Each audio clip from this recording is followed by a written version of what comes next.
اعوذ باللہ من الشیطان الرجیم بسم اللہ الرحمن الرحیم الحمد للہ رب العالمین والصلاة والسلام علی اشرف الانبیاء والمرسلین واہل بیتہ الطیبین الطاہرین المعصومین، اما بعد۔ سورہ مبارکہ زخرف آیت نمبر 12 سے آیت نمبر 23، 12 سے 23۔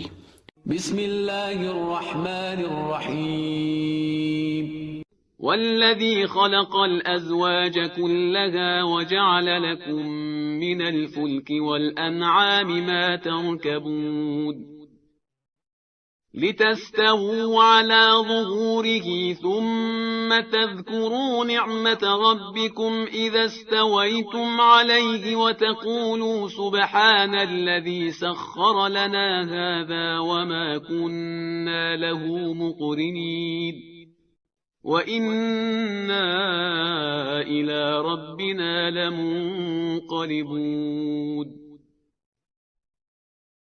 وجعلوا له من عباده جزءا إن الإنسان لكفور مبين أم اتخذ مما يخلق بنات وأصفاكم بالبنين وإذا بشر أحدهم بما ضرب للرحمن مثلا ظل وجهه مسودا وهو كظيم أومن ينشأ في الحلية وهو في الخصام غير مبين وجعلوا الملائكة الذين هم عباد الرحمن إناثا أشهدوا خلقهم ستكتب شهادتهم ويسألون وقالوا لو شاء الرحمن ما عبدناهم ما لهم بذلك من علم إن هم إلا يخرصون أم آتيناهم كتابا من قبله فهم به مستمسكون بل قالوا إنا وجدنا آباءنا على أمة وإنا على آثارهم مهتدون وكذلك ما أرسلنا من قبلك في قرية من نذير إلا قال مترفوها إنا وجدنا آباءنا على أمة وإنا على آثارهم مقتدون۔ گزشتہ آیتوں میں ہم نے دیکھا کہ پروردگار عالم نے مشرکین کے حوالے سے یہ ارشاد فرمایا کہ حبیب اگر آپ ان سے سوال کریں کہ کس نے آسمانوں اور زمین کو پیدا کیا تو یقیناً یہ لوگ کہیں گے کہ اسے عزیز و علیم نے پیدا کیا، یعنی اس خدا نے پیدا کیا کہ جو عزیز بھی ہے اور علیم بھی، ایسا غالب کہ جسے مغلوب نہیں کیا جا سکتا اور جس کے پاس علم ہے۔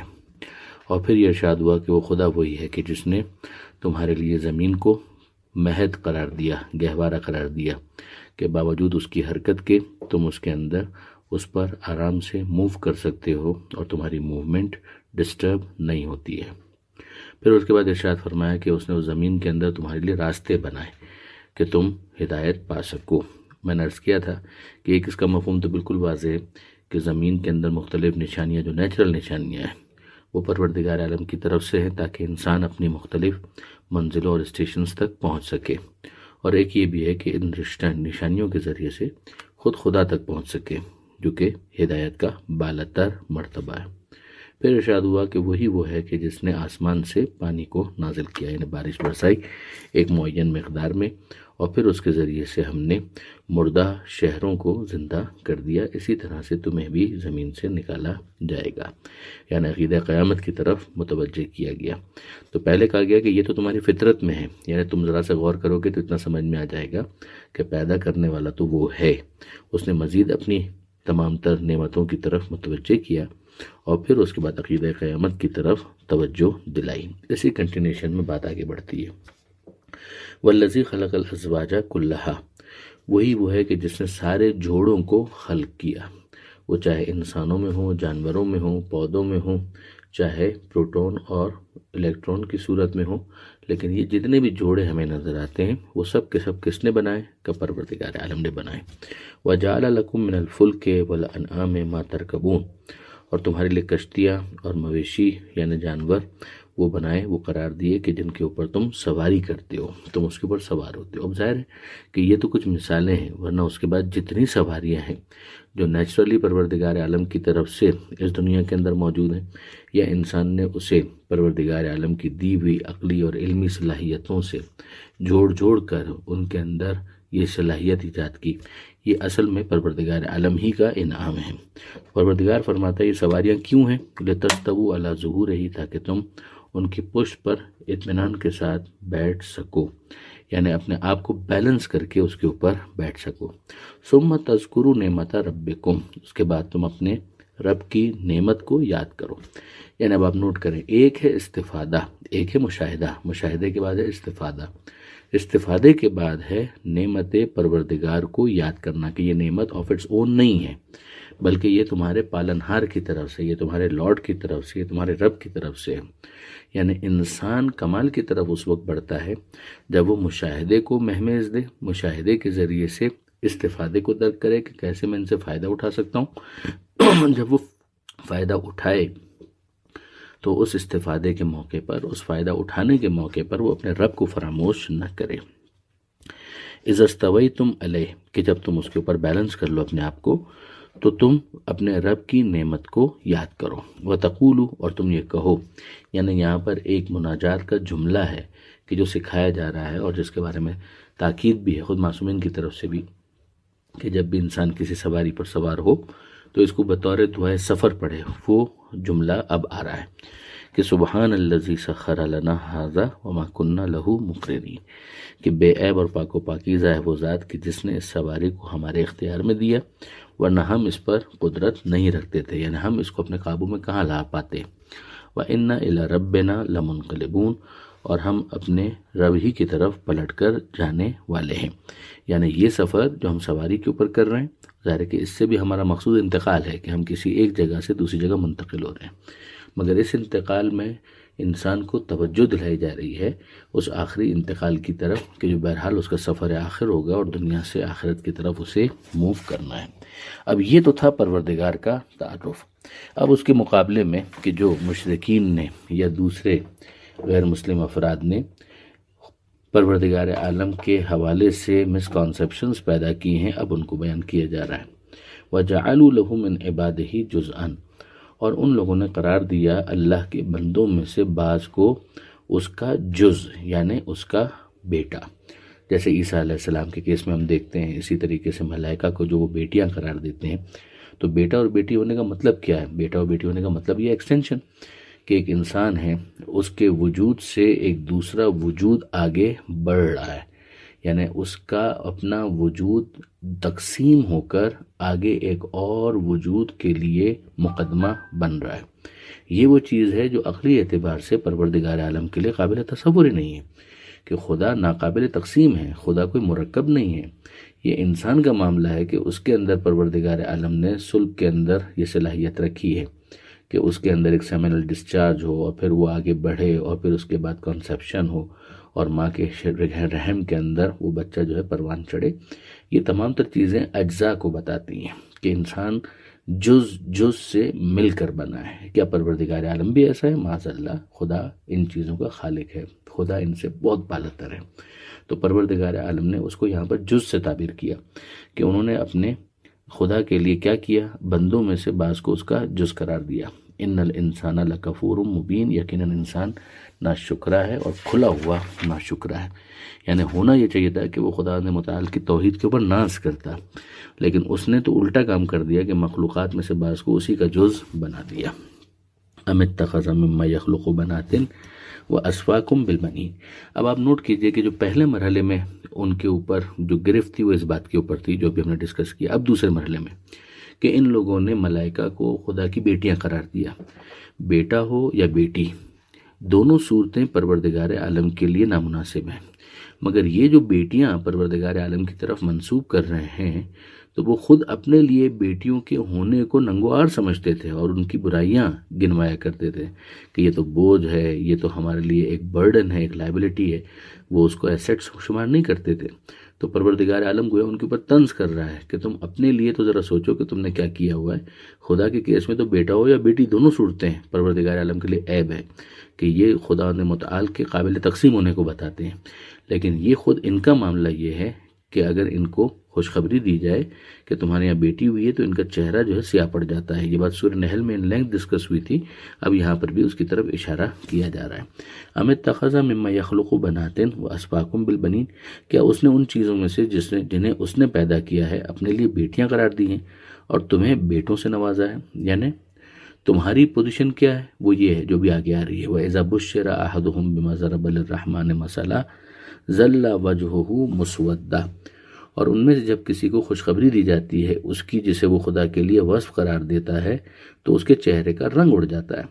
یعنی وہ خدا کے لیے بیٹیاں قرار دیتے ہیں اور جب انہیں بیٹیوں کی مبارکباد دی جاتی ہے اور واقعاً بیٹی کی ولادت ان کے لیے مبارکباد ہونی چاہیے تھی، لفظ بشیرہ ہے، تو ان کا چہرہ جو ہے سیاہ پڑ جاتا ہے اور وہ رنج اور غم سے سناٹے میں ہو جاتا ہے، اس کو غصے کے گھونٹ پینے لگتا ہے. اوَمَن يُنَشَّأُ فِي الْحِلْيَةِ وَهُوَ فِي الْخِصَامِ غَيْرُ مُبِينٍ، وہ جسے گہنے پہنا کر پالا جاتا ہے. یعنی بچیاں جو ہیں ان کو زیورات پہنائے جاتے ہیں، ان کو بڑے ہونے پر بھی ان کے تحفے اسی طرح کے ہوتے ہیں، اور وہ بحث میں قوت گویائی سے خالی ہے اور جو اپنی بات کو ایکسپریس نہیں کر پاتی. یعنی اگر وہ اپنا معافی ضمیر بیان کرنا چاہے تو بیان نہیں کر سکتی. یہ سارے بھی خرافات انہی کے تھے. یعنی ان کا خیال یہ تھا مشرکین مکہ کا کہ یہ لائبلٹی ہے. ان کا خیال یہ تھا کہ بس اس کا تو کام یہ ہے کہ اس کو گہنے پہنا کر اور بس اس کو زیورات دے کر بہلایا جائے. اور ان کا خیال یہ تھا کہ یہ بچیاں وہ ہوتی ہیں، لڑکیاں وہ ہوتی ہیں کہ جو اپنی بات کو بیان بھی نہیں کر سکتی. ان کے مقابلے میں اگر آپ پروردگار عالم کے موقف کو دیکھیں تو پروردگار عالم نے سورہ رحمان کے اندر یہ بیان کیا ہے کہ الرحمن علم القرآن خلق الانسان علمہ البیان، کہ رحمان وہ ہے کہ جس نے قرآن کی تعلیم دی، انسان کو پیدا کیا اور اس کو بیان کرنا سکھایا. یعنی بیان میں مرد اور عورت کی تخصیص نہیں کی ہے سورہ رحمان کے اندر پروردگار عالم نے. تو پروردگار عالم نے انسان کو بیان کرنا سکھایا. اور پھر اس کی ہم بہترین مثالیں خواتین کے کیس میں دیکھتے ہیں کہ جب خاتون جنت حضرت بی بی فاطمہ زہرا سلام اللہ علیہا نے اپنے پورے کیس کو بڑی عمدگی کے ساتھ، جو ان کا خطبہ بلاغات النساء اور دوسری کتابوں کے اندر موجود ہے، اور اسی طرح سے جناب زینب سلام اللہ علیہا نے جس طرح سے اپنا کیس اور اپنا پورا خطبہ دربار ابن زیاد میں بھی ارشاد فرمایا اور پھر دربار یزید کے اندر مالکۃ العرا خطبہ ارشاد فرمایا، کہ جس کو سننے کے بعد لگنے یہ لگا کہ جناب امیر المومنین حضرت علی علیہ السلام بول رہے ہیں اور گفتگو کر رہے ہیں. تو آپ اندازہ کر سکتے ہیں کہ اسلام نے اس ٹابو کو توڑا ہے. مگر یہاں پر جو پہلا مرحلہ تھا اس میں یہ سمجھایا گیا کہ خدا کے لیے کسی کو بیٹا بیٹی ماننا ایسا ہے کہ جیسے خدا کو قابل تقسیم ماننا، جو کہ غلط ہے عقلی اعتبار سے.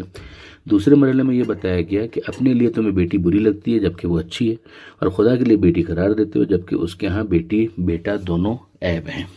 اور پھر اس کے بعد اب جو اگلی آیت ہے اس میں ارشاد ہوتا ہے وَجَعَلُوا الْمَلَائِكَةَ الَّذِينَ هُمْ عِبَادُ الرَّحْمَنِ إِنَاثًا، ان لوگوں نے ملائکہ کو کہ جو اللہ کے خدا رحمان کے بندے ہیں ان کو انہوں نے مؤنث یعنی بیٹی قرار دیا، لڑکی قرار دیا، جینڈر کے اعتبار سے فیمیل قرار دیا.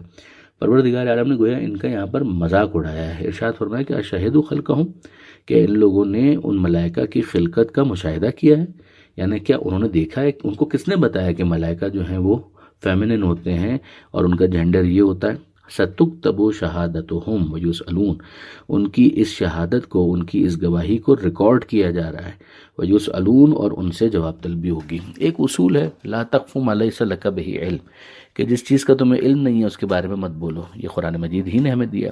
تو انسان کو جہاں اس کے پاس علم نہ ہو اسے خاموشی اختیار کرنی چاہیے. مگر ان لوگوں نے بڑے آرام سے اور اطمینان سے ملائکہ کو صنف اناس کے اندر، فیمیلز کے اندر شمار کر لیا. تو پروردگار عالم نے ان کے اس جسارت کے اوپر بھی ان کی گرفت کی ہے.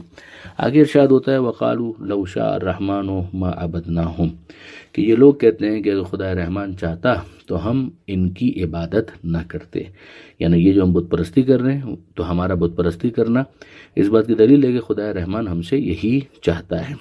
ما لہم بذالک من علم، پروردگار کا تبصرہ ہے کہ ان کے پاس اس بارے میں کوئی علم نہیں ہے۔ یعنی ان کو کس نے کہا کہ خدا رحمان یہ چاہتا ہے؟ اگر خدا رحمان یہ چاہ رہا ہوتا تو کیا اپنے نبیوں کے ذریعے سے ان کی ہدایت کے لیے اور ان خرافات سے روکنے کے لیے اہتمام کرتا، انتظام کرتا؟ انہم الا یخرصون، انہیں ان کے متعلق کوئی علم نہیں، وہ بس اٹکل باتیں کر رہے ہیں، یعنی خامہ خواہ کے تکے لگا رہے ہیں۔ ان کا استدلال نظام جبر کے تصور پر مبنی ہے۔ خالق نے ان کے اس قول کو جہالت کا نتیجہ قرار دیا ہے۔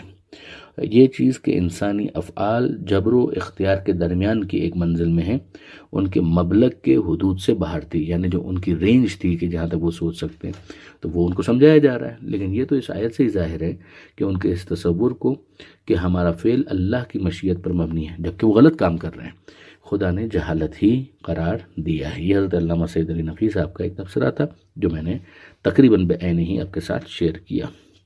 اب ارشاد ہوتا ہے ام آتیناہم کتابا من قبلہ فہم بہ مستمسکون، کیا ان کے پاس کوئی ہم نے کتاب بھیجی تھی اس سے پہلے کہ جس سے یہ لوگ وابستہ ہیں؟ یعنی یا تو یہ ہوتا ہے کہ یہ لوگ خود مشاہدہ کر رہے ہوتے، جو ابھی پیچھے بات آئی ملائکہ کے جھینڈر کے حوالے سے، اسی طریقے سے رحمان کی مشیت کے حوالے سے، تو ان کے پاس علم تو نہیں ہے۔ علم ان کے پاس کہاں سے آ سکتا تھا؟ یا تو ان کے پاس پہلے کی کوئی اوتھینٹک کتاب ہوتی خدا کی طرف سے، کسی نبی کا قول ہوتا، ایسا تو کچھ بھی نہیں ہے۔ بل قالو، بلکہ ان کا کل آرگومنٹ یہ ہے ان وجدنا آبانا علی امت، کہ ہم نے اپنے آبا و اجداد کو ایک طریقے پر پایا۔ نوٹ کرنے والی بات ہے کہ امت کا لفظ یہاں پر ایک طریقے کے معنی میں استعمال ہوا ہے۔ وَإِنَّ عَلَىٰ آثَارِهِمْ مُهْتَدُونَ، اور ہم تو انہی کے آثار پر ہدایت یافتہ ہیں، یعنی ہم ان کو فالو کر رہے ہیں اور یہی بس ہماری ہدایت یافتہ ہونے کی دلیل ہے۔ یعنی کیا ان لوگوں نے جو ان کے ماں باپ تھے، جو ان کے اجداد تھے، انہوں نے کسی نبی سے اس بات کو لیا تھا، کسی کتاب سے اس بات کو لیا تھا؟